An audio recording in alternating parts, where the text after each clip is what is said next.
नमस्कार दोस्तों। आज बहुत दिनों बाद आपसे मुलाकात हो रही है। मैं भी एक लंबे दौरे पर कश्मीर में गया हुआ था, कई सारे लेक्चर्स थे। लेकिन आज जिस मुद्दे पर हम बात करेंगे वो एक अचानक से इमर्ज हुआ मुद्दा है। कुछ दिनों पहले की बात है, हमारे जो सीजीआई हैं सूर्यकांत त्रिपाठी जी, उन्होंने ये कहा था कि जो यूथ है वो कॉकरोच की तरह है, जो बेसिकली आर्गुमेंट करता है, काम मांगता है। उनका अनरेस्ट को देख करके अब क्या उनके दिमाग में रही होगी बात, इसका तो ठीक से अंदाजा लगाना मुश्किल है। परंतु उसके रिस्पॉन्स में जो एक रिएक्शन आया सोशल मीडिया पर, वो बड़ा मैसिव था।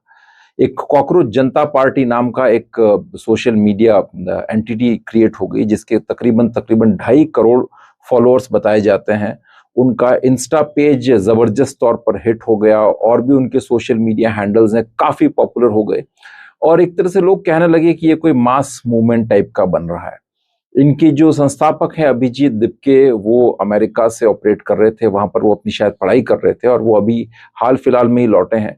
और भी जो लीडर्स हैं, दो मैं उनके नाम ठीक से याद नहीं कर पा रहा हूं, बट वो भी मोस्टली यंगस्टर्स ही हैं, सारे के सारे लीडर्स। और अब आज इनका 6 जून को एक प्रदर्शन था जंतर मंतर के ऊपर, जिसमें उन्होंने डिमांड की, बेसिक डिमांड तो रखी थी अपनी, कि धर्मेंद्र प्रधान रिजाइन करें, बिकॉज नीट वगैरह के पेपर्स हाल फिलहाल में काफी लीक हुए थे। और उसमें उनको कुछ लोगों ने आके ज्वाइन भी किया था, जिसमें सबसे इंपॉर्टेंट है सोनम वांगचुक, जिनके बारे में हम जानते ही हैं कि वो लद्दाख से हैं और काफी प्रखर समाज सेवी रहे हैं और वहाँ के मुद्दों को लेकर के बड़े एक्टिव रहे हैं। और उनको कुछ समय पहले भारत सरकार ने जेल भी किया था, जोधपुर जेल में रहे वो लंबे अरसे तक, जिसको कई लोगों ने गलत ठहराया गया कि भाई ये एक ज्यादती है, क्योंकि वो अपने इलाके के लोगों के हक की मांग कर रहे थे। अब मुद्दा यह है कि ये जो कॉकरोच जनता पार्टी का जो मूवमेंट था, सबसे पहली बात तो ये कि आज इनका प्रदर्शन कैसा रहा। देखिए, साफ सीधी और स्पष्ट बात, जो विजुअल्स मैंने देखे हैं तो कहा जा सकता है कि वो एक अनइम्प्रेसिव इनका प्रदर्शन था। जितना सोशल मीडिया पर इनको ट्रैक्शन मिला था, उसके एवज में बहुत कम लोग वहां पर एकत्रित हो पाए थे। और दूसरा, हमने ये देखा कि कोई एक कोहेरेंसी नहीं थी इनके अंदर, कुछ क्या डिमांड कर रहा है। कोई कह रहा है कि हमें एलजीबीटीक्यू राइट्स चाहिए, कोई कह रहा है कि हमें एजुकेशन मिनिस्टर रिजाइन करें, और एक कहते हैं ना जिसको एक स्ट्रेटेजिक और पॉलिटिकल इमेच्योरिटी, वो पूरी तरह से विद्यमान थी। और कुछ इसमें इनफैक्ट बुजुर्ग लोग भी वहां पर आकर के इनके साथ खड़े थे। और एक अगर आप ये कहें कि इनको देख के मुझे तो ऐसा लगा कि बहुत ही एक स्कैटर्ड टाइप का एक वहां पर एक हुजूम वहां पर इकट्ठा हो गया था, जिसे कुछ अंदाजा नहीं है, कुछ क्लैरिटी नहीं है कि वो क्या चाहते हैं और आगे किस दिशा में बढ़ना है। तो शायद अतिशयोक्ति नहीं होगी। अब हम ये देखेंगे कि ये पार्टी और ये है क्या। देखिए, सबसे पहली बात, जो प्रश्न मेरे सामने आए हैं वो ये है कि इसका आज आज का जो इनका प्रोटेस्ट रहा, उससे आप क्या अंदाजा लगाते हैं। तो उसका तो मैंने आपको बताया कि आज का जो इनका प्रोटेस्ट रहा वो एक फीका प्रोटेस्ट था।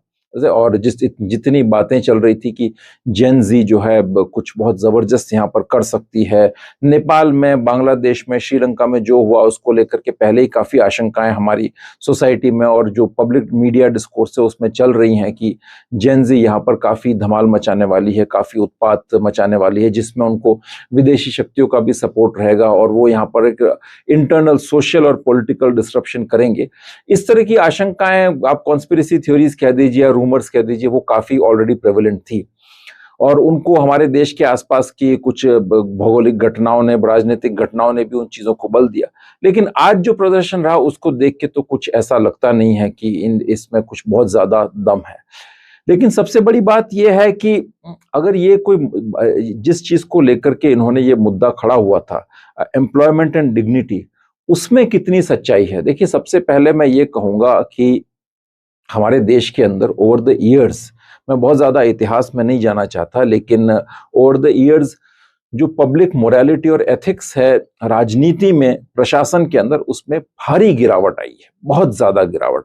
जो आजादी के बाद एक तरह से जिस किस्म के कुछ एक आइडियलिज्म हमारे समाज में मौजूद था, ठीक है, उसके रहते भी हमने बहुत सारे ब्लंडर्स की, political, strategic, geo strategic, diplomatic blunders की, वो एक अलग चीज है। लेकिन एक कहीं ना कहीं एक एथिक्स थी, एक मोरालिटी थी, भ्रष्टाचार, बेईमानी नहीं थी, और गवर्नेंस को ठीक करने के प्रयास कुछ अच्छे किए जा रहे थे। वही चीज मोरालिटी और एथिक्स हमें कहीं ना कहीं हमारी ब्यूरोक्रेसी में भी नजर आती थी। परंतु पिछले 20-25 सालों के अंदर या कहें कि 1970 के दशक के बाद लगातार ये चीज, ये पब्लिक मोरालिटी और एथिक्स गिरती गई। आज आपकी राजनीति के अंदर बड़े बड़े भूमाफिया, बिजनेसमैन, क्रिमिनल बैकग्राउंड के लोग, इस तरह के लोग हैं। तो ये कुछ डेटा मैंने अपने पिछले वीडियो में दिया भी था कि कितने हमारे एमएलएज, एमपीज के अगेंस्ट क्रिमिनल केसेस चल रहे हैं। ये सारी चीजें बड़ी इजीली पब्लिकली अवेलेबल है और उनको एक्सेस किया जा सकता है। और इंटेलेक्चुअल कैपिटल इनका बहुत ही एक पुअर किस्म का है। और सबसे ज्यादा मेन बात तो ये है कि इनका एक कहते हैं ना मॉरल फाइबर, वो बड़ा वीक हुआ है।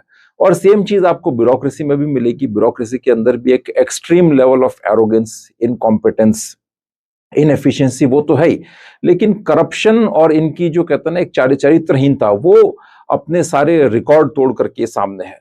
तो ये यूथ जब ये देखता है कि ये सरकारी नौकरियों के लिए परेशान होकर के भीख मांग रहे हैं, परेशान हो रहे हैं, जगह जगह संघर्ष कर रहे हैं, और उस तरफ एक साहब जो है 5-7 सरकारी गाड़ियां लेकर के उसके ऊपर लाल बत्ती लगी हुई है और अपने 50-60 सर्वेंट्स उसके पास होते हैं, लंबा काफिला होता है, और जब वो निकलता है और उसको सारी प्रिविलेजेस होती हैं, पावर होती है, तो ये यूथ बहुत ही फ्रस्ट्रेटेड फील करता है।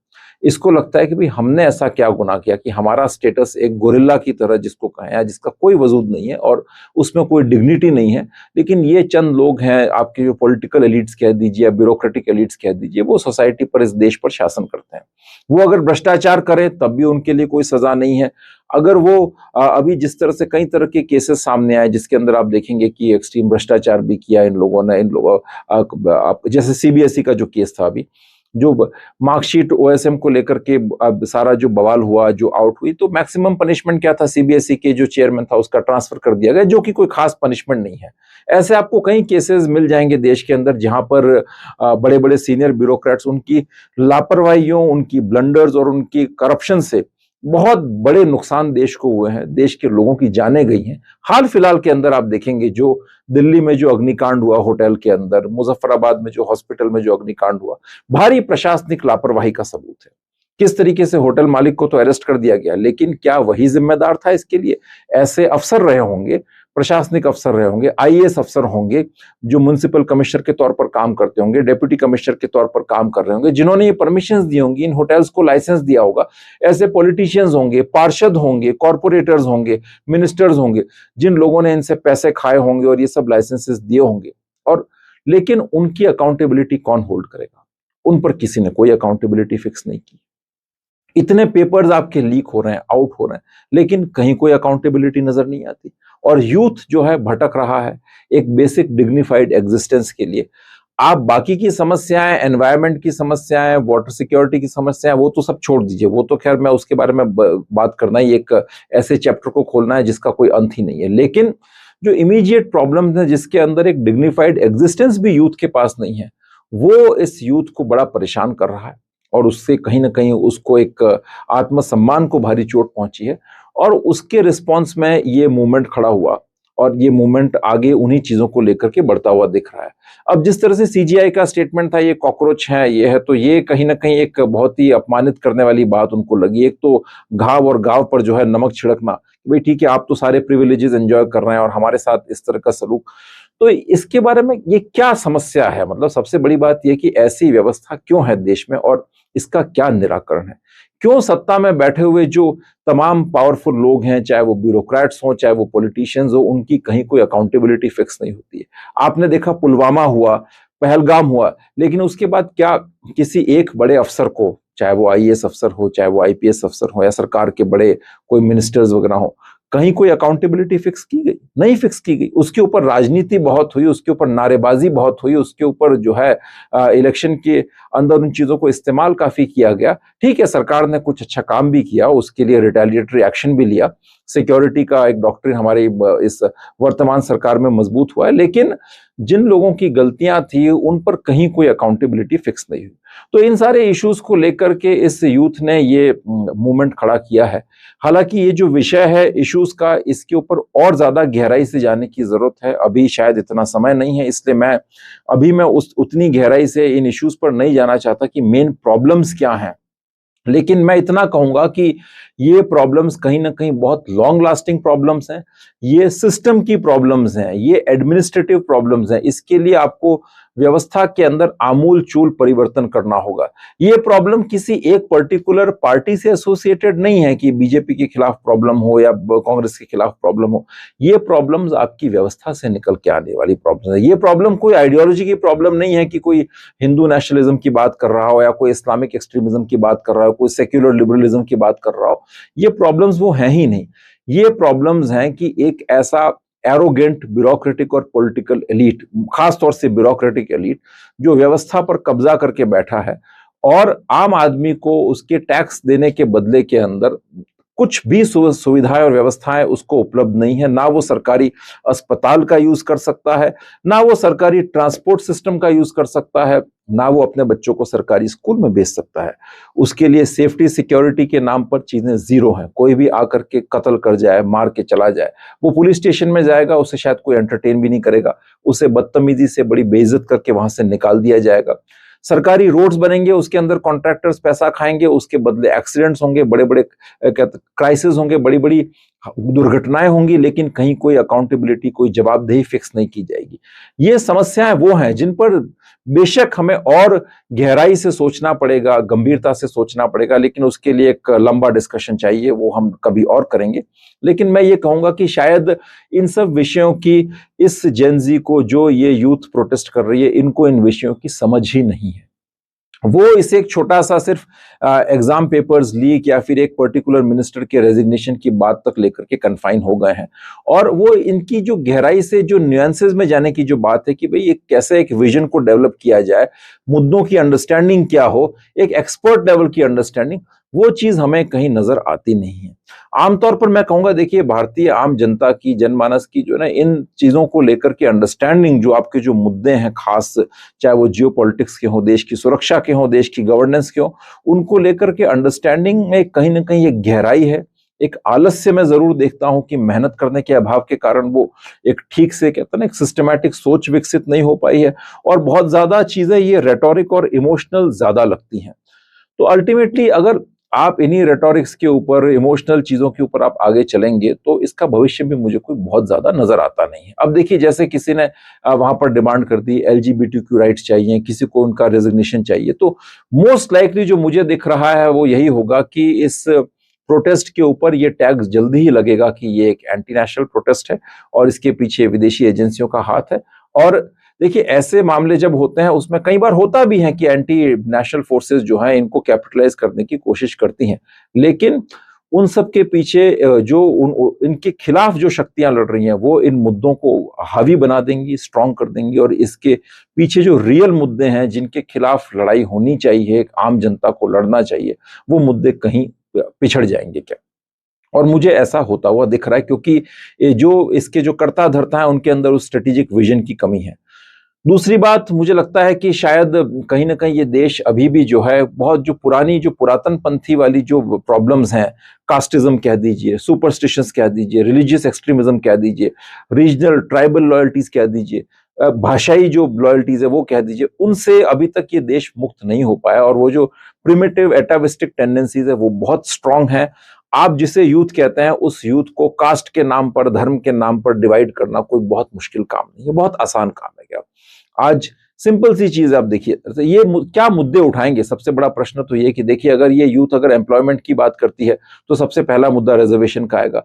जितने भी जनरल कैटेगरी स्टूडेंट्स हैं, वो इस चीज को लेकर के बहुत फ्रस्ट्रेटेड हैं, परेशान हैं कि भाई सेकंड जनरेशन, थर्ड जनरेशन जो schedule caste and schedule category है, ओबीसी, उनको रिजर्वेशन किस बात का मिल रहा है। उसके अलावा यूपीएससी के एग्जाम्स में आपने देखा होगा कि लोग स्पोर्ट्स को, आपका जो विकलांग कोटा है, डिसेबल्ड कोटा है, उसका मिसयूज कर रहे हैं, ईडब्ल्यूएस कोटे का मिसयूज कर रहे हैं, ओबीसी कोटे, एससी एसटी कोटे, इनके तमाम तरह के अब्यूज इस चीज को किया जा रहा है। लेकिन जब एक्शन लेने की बात आती है, तो ये मुद्दे तुरंत पॉलिटिकल हो जाते हैं। इसके ऊपर तुरंत बात आती है कि भाई ठीक है, इतने साल तक जो है अपर कास्ट का डोमिनेशन रहा है, अब कुछ सालों तक अगर मान लो जो बैकवर्ड कास्ट है उनको रिजर्वेशन मिल भी जाता है, तो उसमें क्या परेशानी है। तो ये सारी चीजें बहुत रिफ्ट्स पैदा करेंगी। दूसरी बात, जहां तक एक बड़ी चुनौती इस देश के सामने वो है इंटरनल सिक्योरिटी की, इस्लामिक एक्सट्रीमिज्म की। उससे समस्या ये उत्पन्न हो सकती है कि शायद उनका जो यूथ है वो तो बहुत ही एलिनेटेड फील करता है और उनके एक्सपोजर अभी डिफरेंट किस्म का एक्सपोजर, मैं सबकी बात नहीं करता, लेकिन एक बड़ा तबका जो कि ग्लोबल जिहाद की आइडियोलॉजी से प्रभावित हो रहा है और जिस तरह से पोलराइजेशन बढ़ रहा है, वो अलग टेंडेंसीज उनके अंदर डेवलप हो रही हैं। तो वो हो सकता है वो तो या तो इस नैरेटिव में शामिल ही ना हो, या अगर इस मूवमेंट में शामिल हो तो इस उद्देश्य से हो कि बीजेपी की सरकार को डैमेज किया जाए। और अगर ये चीज हुई तो डेफिनेटली सबसे दूसरा टैग जो लगेगा इस मूवमेंट के ऊपर वो ये लगेगा कि इसके पीछे इस्लामिक एक्सट्रीमिस्ट फोर्सेस एक्टिव हो रही हैं। तो ये मूवमेंट कई यार्डस्टिक्स के ऊपर जो है फेल हो सकता है, चाहे वो कास्ट इश्यूज हो, आइडियोलॉजिकल इश्यूज हो या रिलीजियस कम्युनल इश्यूज हो, उनके बेसिस पर ये मूवमेंट सफर कर सकता है। दूसरा, आप देखें कि हमारे देश में जो मेन स्ट्रीम पार्टीज हैं, चाहे वो बीजेपी हो या और पार्टीज हो, उन सबके अपने अपने यूथ विंग हैं। और यूथ में भी ऐसा नहीं है कि सभी यूथ जो हैं इनके साथ जुड़ जाने को तैयार है। एक बहुत बड़ा यूथ का तबका है जो एबीवीपी के साथ हो, एनएसयूआई के साथ हो, और जो इस सरकार को, प्राइम मिनिस्टर मोदी की आइडियोलॉजी के बड़े एक भक्त हैं और उसको बड़ा फॉलो करते हैं। उनके लिए शायद ये, चूंकि वो एक पार्टी लाइन से एसोसिएटेड हैं, तो ये मुद्दे की एम्प्लॉयमेंट की क्या स्थिति है, इकोनॉमी की क्या स्थिति है, वो बहुत ज्यादा मैटर करती नहीं है। उसके अलावा आरएसएस का अपना भी एक बहुत स्ट्रॉन्ग ग्रास रूट्स लेवल का बेस है, वाइड स्प्रेड आउटरीच है। तो वो भी कहीं ना कहीं एक, एज कंपेयर टू, अगर इनका जो आउटरीच है, जो ये जो जेनजी का जो मूवमेंट देखा जाए, उसके कंपैरिजन में बहुत सशक्त है, बहुत स्ट्रांग है। तो ये मूवमेंट मुझे ज्यादा से ज्यादा एक सोशल मीडिया एक्टिविज्म के एक फिनोमिना, उसके ट्रेंड की तरह दिखता है। लेकिन हाँ, मैं ये कहूंगा कि जो मुद्दे जो उठने चाहिए, या जो कुछ एक मुद्दे इन्होंने उठाए हैं, वो definitely tip of the iceberg हैं। लेकिन कोई इनको अगर खंगाले इन मुद्दों को, तो बहुत गंभीर मुद्दे निकलेंगे। और वो वाकई में देश को अब उन मुद्दों पर सोचना पड़ेगा कि आप इस देश की आम जनता के साथ ट्रीटमेंट क्या करना चाहते हैं। आज इस मूवमेंट का सबसे बड़ा क्लैश होगा जो अभी एक मूवमेंट जो इस देश के अंदर जो डिस्कोर्स है, वो है बेसिकली एंटी एक्सट्रीमिज्म डिस्कोर्स है, और हिंदू नेशनलिज्म की जो बात जो चल रही है, हिंदूज अपने राइट को एजर्ट कर रहे हैं, चाहे वो किसी भी फील्ड में हो, बेसिकली चाहे वो डेमोग्राफिक जिहाद के अगेंस्ट हो, कॉर्पोरेट जिहाद के अगेंस्ट हो, या फिर जो है जो इस्लामिक एक्सट्रीमिज्म, टेररिज्म, रेडिकलाइजेशन की समस्या, उनके अगेंस्ट हो। वो एक मेन डोमिनेंट इंटेलेक्चुअल नैरेटिव इस देश के अंदर है, जो कि हमारी सोसाइटी को बड़े व्यापक स्तर पर प्रभावित कर रहा है, राजनीति को बड़े व्यापक स्तर पर प्रभावित कर रहा है। बंगाल के इलेक्शन में तो हमने उसका रिजल्ट देखा ही। और वो एक ऐसा नहीं है कि वो बिना किसी आधार के, उसका एक जमीनी ग्राउंड है, उसके एक रूट्स हैं, और वो बड़ा एक जेन्युइन लोगों की समस्या है कि ये एक एग्जिस्टेंशियल थ्रेट जो कि इस देश की सोसाइटी के ऊपर, खासतौर से हिंदू मेजॉरिटी के ऊपर, इस देश की लोकतंत्र के ऊपर जो है, इस देश की सेक्युलर फैब्रिक के ऊपर, मल्टीकल्चरलिज्म के ऊपर जो एक एग्जिस्टेंशियल थ्रेट जो आ रहा है, वो रेडिकलाइजेशन, टेररिज्म और एक्सट्रीमिज्म से आ रहा है। तो इसकी अपनी सच्चाई है। लेकिन अगर ये जेनजी मूवमेंट इन चीजों को अगर ये कह करके खारिज कर देगा कि ये सरकार जो है हिंदू मुस्लिम मामलों के अंदर हमको उलझा रही है, कुछ नहीं कर रही है, तो ऐसी बातें फिर ठीक उनके उलट जाएंगी। इससे परसेप्शन क्या क्रिएट होगा कि इन लोगों को उन ताकतों का सपोर्ट है जो डेफिनेटली वापस इस्लामिक एक्सट्रीमिज्म को सपोर्ट करती हैं, अपीजमेंट को सपोर्ट करती हैं। तो कहीं ना कहीं मुझे लगता है कि जेन जी को मूवमेंट में सीधे कूदने से पहले, बात करने से पहले, अपना खुद का एक स्ट्रेटेजिक विजन तो तैयार कर रहा है। वो देखिए, वो ऐसे मुद्दों से अपनी दूरी नहीं बना सकते जो एक बिल्कुल नीचे ग्रास रूट्स पर आम भारतीय है, जो उसको प्रभावित करते हैं। डेफिनेटली एम्प्लॉयमेंट आपका मुद्दा है, पर सिर्फ एग्जाम, कुछ नीट वीट और कॉम्पिटिटिव एग्जाम्स के मुद्दे के ऊपर आप एक बहुत बड़ा सोशल मूवमेंट नहीं क्रिएट कर सकते। आज बंगाल के गांव में, जहां पर जो ऐसे एरियाज हैं, पॉकेट्स हैं, बॉर्डर एरियाज, जहां पर तृणमूल कांग्रेस के ऐसे नेता थे जिनके ओपन लिंक्स थे आपकी जो माफिया नेटवर्क्स हैं, वहां पर टेररिस्ट नेटवर्क्स हैं उनके साथ, और वो इस्लामिक एक्सट्रीमिज्म का एजेंडा ओपनली चला रहे थे, और वहां पर जो हिंदू कम्युनिटी के लोग हैं उनके साथ ज्यादतियां हो रही थी, उनके लिए वो मुद्दे बड़े जरूरी हैं। तो इसलिए आप इन चीजों को ब्रश असाइड नहीं कर सकते। इसलिए जो है इस जेनजी को कहीं ना कहीं कुछ एक विजन बनाना होगा। सिर्फ इसलिए कि कॉम्पिटिटिव परीक्षा के पेपर आउट हो गए और आप उस एग्जाम से सेलेक्ट नहीं हो पाए, आपको सरकारी नौकरी नहीं मिली, आई थिंक आप बहुत ज्यादा कुछ कर नहीं पाएंगे। और मैं एक बात और कहूंगा कि जो यूथ हम अभी देख रहे हैं हमारे सामने, ये यूथ वो है जो जिसका माइंडसेट कॉम्पिटिटिव सरकारी एग्जाम्स की 10-10, 12-12 साल की प्रिपरेशन से बना हुआ है। उसके अंदर कहीं ना कहीं ये जो कॉम्पिटिटिव एग्जाम्स इस देश में लिए जाते हैं, वो इंसान की इंटेलेक्चुअल कैपेबिलिटी को इरोड करते हैं, उसकी एनालिटिकल क्षमताओं को नुकसान पहुंचाते हैं। उसकी इमोशनल इंटेलिजेंस, स्पिरिचुअल इंटेलिजेंस और उसका जो इन जनरल जो एक अंडरस्टैंडिंग कॉम्प्रिहेंसिव स्किल्स हैं उसको कमजोर करती हैं इन एग्जाम्स के अंदर। और उसके अंदर एक्सट्रीम फ्रस्ट्रेशन, सुपरस्टिशियस एटीट्यूड लेकर के आती हैं, और उसके अंदर एक ऐसा एटीट्यूड लेकर के आती हैं कि आपको सरकार से हमेशा भिक्षा ही मांगनी है कि भाई आप हमें सिलेक्शन कर दीजिए, ये कर दीजिए वो। और नहीं जब होता है तो उसमें वो फ्रस्ट्रेशन आता है। तो इसलिए ये जो यूथ भी इन एग्जामिनेशंस का जो प्रोडक्ट है, जहां पर आप सिर्फ सरकारी नौकरियों की भिक्षा मांगते आए हैं, आपने कभी ये सोचा नहीं कि आप एंटरप्रेन्योर बने, आप इंडस्ट्रियलिस्ट बने। बेशक इस देश की व्यवस्था ऐसी है कि ये चीजों इनकी कोई वैल्यू नहीं है। आज इस देश के अंदर अगर आप चॉइस रखेंगे कि आपको साइंटिस्ट बनना है या दरोगा बनना है या डीएसपी बनना है, तो डेफिनेटली एमएससी पीएचडी फिजिक्स भी कई लोग प्रेफर करेंगे कि उनको जो है डीएसपी बनना है। आईपीएस तो खैर बहुत बड़ी चीज हो गई, क्योंकि आपका देश वैल्यू उन चीजों को करता है। तो मैं अंत में यही चीज कहना चाहूंगा दोस्तों कि ये जो मूवमेंट अभी जो दिख रहा है, कहीं ये सिर्फ एक सोशल मीडिया का एक कहता है ना बबल बन के ना रह जाए जो कुछ समय में फिजल आउट हो जाएगा। इस तरह का एक पहला मूवमेंट हमने आप पार्टी की राइज में देखा था, जो वाकई में व्यवस्था बदलने की बात करते थे, और अल्टीमेटली वो पॉलिटिक्स में भी आए, लेकिन तमाम तरह की कंट्रोवर्सीज हुई और कुछ खास कर नहीं पाए कंट्रोवर्सीज में पढ़ के, और उन चीजों को लेकर के कुछ ज्यादा रिजल्ट मिले नहीं। तो ये मूवमेंट उस लेवल तक भी जाता हुआ तो दिख नहीं रहा है अभी, और इसको डेफिनेटली आगे बढ़ने के लिए बहुत ज्यादा मेहनत करनी होगी। पहले तो अपना विजन डिफाइन करें, और उसके अलावा स्टेट से लड़ने की ताकत भी आपके अंदर लानी होगी, बिकॉज स्टेट बड़ा पावरफुल होता है। खासतौर से वर्तमान में जो स्टेट है हमारा, ये उस तरह का स्टेट नहीं है जो बहुत ज्यादा कहते हैं ना इन चीजों को परमिट करे, है ना। स्टेट के अंदर एक अप्रोच बड़ी टफ है इन सारे इश्यूज को लेकर के। इसके पास सपोर्ट भी है, मैंडेट भी है, तो कहीं ना कहीं आपको स्टेट से लड़ने के लिए भी तैयार रहना पड़ेगा कि आप किसकी बात कर रहे हैं। बिकॉज आप सिर्फ पॉलिटिशियंस के इंटरेस्ट को, अगर आप इसमें गंभीरता से अगर आप जाएंगे, तो आप सिर्फ पॉलिटिशियंस के इंटरेस्ट को नहीं डैमेज करेंगे, आप डैमेज करेंगे जी की जो आपकी जो एंट्रेंच डीप स्टेट है इस देश की ब्यूरोक्रेसी, उसके स्टेट को डैमेज करेंगे। और वो ज्यादा खतरनाक है आपके लिए, बिकॉज पॉलिटिशियंस तो ठीक है 5 साल आएंगे चले जाएंगे, कुछ चीजें उनको लगेंगी, उस पर वो कॉम्प्रोमाइज कंसेशंस कर देंगे जिससे उनको चुनावी फायदा हो सकता है।